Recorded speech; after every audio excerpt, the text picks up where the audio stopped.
अब्दुल जलील फरीदी की पुण्यतिथि मुरादाबाद में रविवार को कंपनी बाग स्थित सेनानी भवन में तहरीक कारवां ए इत्तेहाद की जानिब से डॉक्टर अब्दुल जलील फरीदी योमे वफात पर ऐद ए फरीदी मनाई गई। इस दौरान सभी ने उनकी याद में शिरकत कर चर्चा की और इस कार्यक्रम में डॉक्टर फरीदी को गिरजा हकीकत पेश कर उनके विचारों को समझ में पहुंचकर देश को एक नया पैगाम दिया। प्रोग्राम में तहरीक कारवां इत्तेफाक के राष्ट्रीय संयोजक जिशान हैदर मलिक ने बताया कि तहरीक कारवां इत्तेहाद के डॉक्टर अब्दुल जलील फरीदी की पुण्यतिथि 19 मई को मनाई गई है। इस उपलक्ष्य में सभी भक्तों ने अपने अपने विचार रखे। इसके अलावा उन्होंने कहा, फरीदी जी का सामाजिक एवं राजनीतिक परिवर्तन के क्षेत्र में बड़ा योगदान रहा और आप समाज में राजनीतिक परिस्थितियों में डॉक्टर अफरीदी के विचारों की आवश्यकता है तथा वर्तमान राजनीतिक स्थिति में देश की दिशा और दशा बदलने का प्रयास जारी रहेगा और कहा कि डॉक्टर अफरीदी के क्रांतिकारी विचारों को समाज में लाने की आवश्यकता है। इस मौके पर एडवोकेट वसीम अहमद, जमील आलम, सैयद सलीम अख्तर, नसीर इदरीसी, एडवोकेट ताहिर हुसैन, फिरोज खान, अजमल सैफी आदि मजलिस संगठन के लोग उपस्थित रहे। स्टार न्यूज़ प्लस के लिए उत्तर प्रदेश के मुरादाबाद से दीपक कुमार प्रजापति की रिपोर्ट।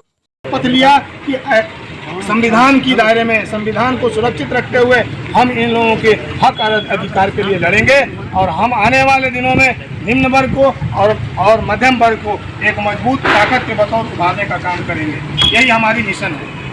डॉक्टर अब्दुल जलील फरीदी जो पिछली काविशें हैं जो उन्होंने काम किया था इत्तेहाद के ऊपर, उसी पर रोशनी डाली गई और आज का प्रोग्राम उसी पर तय किया गया कि उनके मिशन को कैसे आगे बढ़ाया जाए, इसी प्रकार फिक्र किया। एडवोकेट वैसे मोहम्मद ताहिर हुसैन एडवोकेट 10 NGO हैं और 6-7 जो है राजनीतिक पार्टियां हैं, उसके मैं संयोजक हूँ। उस हैसियत से हमने यहाँ शिरकत किया।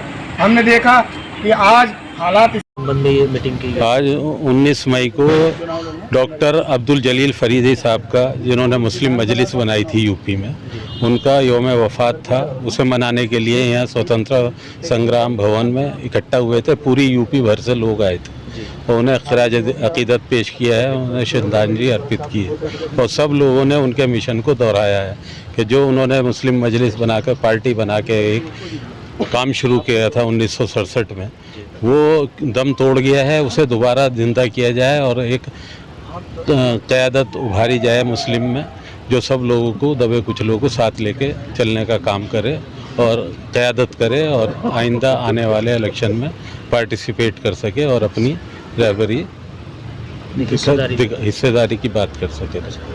मोहम्मद ताहिर हुसैन एडवोकेट, मैं सुप्रीम कोर्ट में हूँ और राष्ट्रीय नेशनल फ्रंट ऑफ इंडिया कई NGO और पार्टियों को मिला करके बना है आज से 7 साल पहले, उसके मैं राष्ट्रीय संयोजक हूँ। आज हम लोगों ने एक तरह से शपथ लिया। शपथ इस बात का लिया कि हम आज के बाद जो है डॉक्टर अब्दुल फरीदी साहब की जो मिशन अधूरा पड़ा हुआ है, अब इसको हम पूरा करेंगे। उसमें क्या मिशन है? मिशन ये है कि आने वाले दिनों में 3 चीज़ें हैं। एक न्यायपालिका, कार्यपालिका, व्यवस्थापिका। व्यवस्थापिका में आज कानून बनाने में SC ST और दबे कुचले लोगों का और अल्पसंख्यकों का बिल्कुल ही भागीदारी नगण्य हो गया है, 0।